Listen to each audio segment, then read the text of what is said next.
Assalamualaikum warahmatullahi wabarakatuh. Jumpa lagi dengan saya. Oke, jadi video kali ini saya akan menjelaskan beberapa istilah fikih yang ada di dalam kitab fikih madhab Syafi'i ya, bukan madhab yang lain, yang sering kita temukan karena ini juga salah satu request dari satu subscriber saya ya, cuma satu. Dan semoga ini juga bermanfaat untuk yang lain bagi yang tidak request. Mungkin kalian membutuhkannya sekarang, nanti atau kapan-kapan. Ya, jadi untuk istilah-istilah ini itu saya ngambil ini referensinya dari kitab ini, kitab Syarah Fathul Qorib ya, yang kemarin bukan kemarin sih, sudah lama itu sempat saya promosikan karena ini yang menyusun ini adalah teman-teman saya atau adik-adik kelas saya yang ada di kampus UIN Malang ya.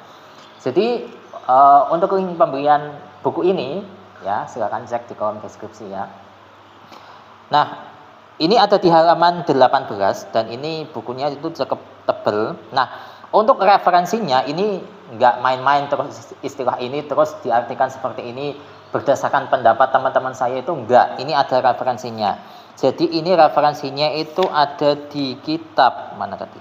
Ini disarikan dari kitab Khazainus Sunniyah karya Al-Mundili halaman 179 sampai 186 ya. Cuman kalau di kitab ini itu halaman 18 sampai halaman 26. Ini berada di bagian muqaddimahnya. Jadi tanpa lama-lama kita sebutkan saja beberapa istilah yang sering dipakai, dan ini istilahnya itu ada 109. Mungkin saya sebutkan 10 saja ya untuk menyingkat durasi video.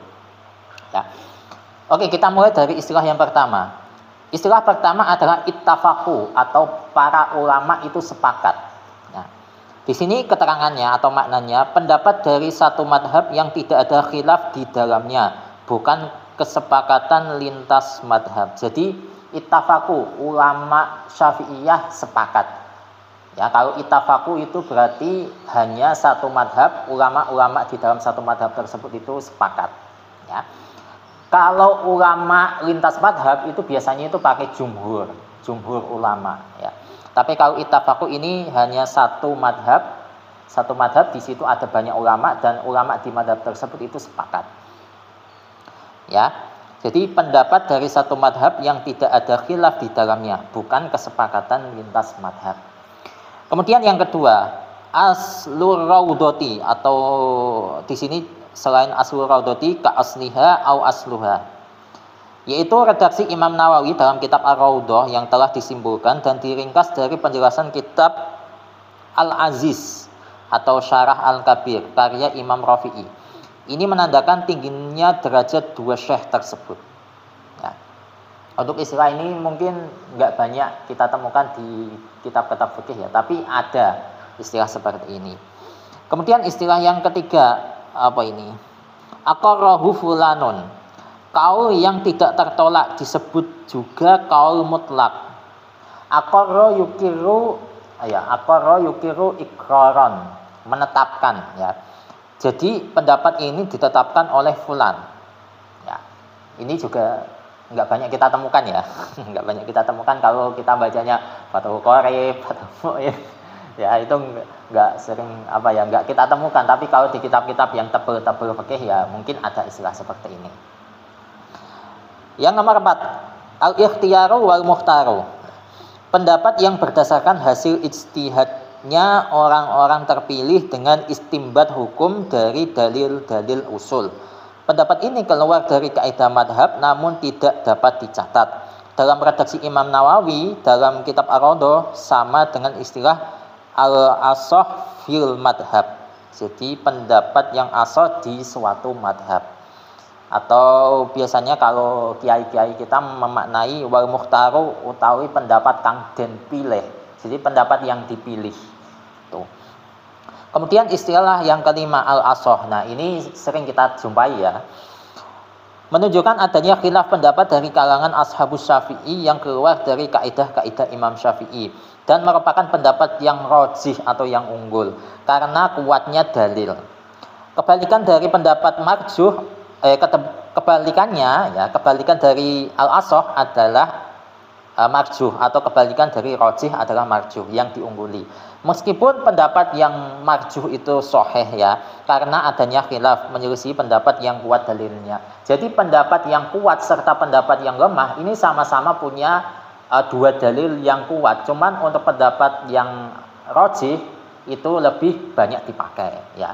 Dan istilah lainnya adalah pendapat yang ashah ya. Kemudian istilah yang keenam, al-ashab al-mutaakhirun atau ulama-ulama generasi akhir, generasi ya agak-agak modern ya. Yaitu generasi setelah abad 4 Hijriah. Termasuk dari golongan ini adalah Syaikhaini, Imam Rafi'i dan Imam Nawawi. Juga generasi setelahnya yang sering disebut dengan generasi setelah Syaikhaini, generasi setelah dua syekh. Kemudian istilah yang ketujuh, al-ashab al-mutaqaddimun, generasi-generasi awal. Yaitu generasi sebelum abad 4 Hijriah atau dapat disebut dengan pecinta kaul aujah ya, pendapat yang aujah. Fuqaha yang hidup selain kategori fuqaha yang hidup selain kategori ini tidak tergolong ashabul mutaqaddimin maupun mutaakhirin. Ya, jadi generasi-generasi awal.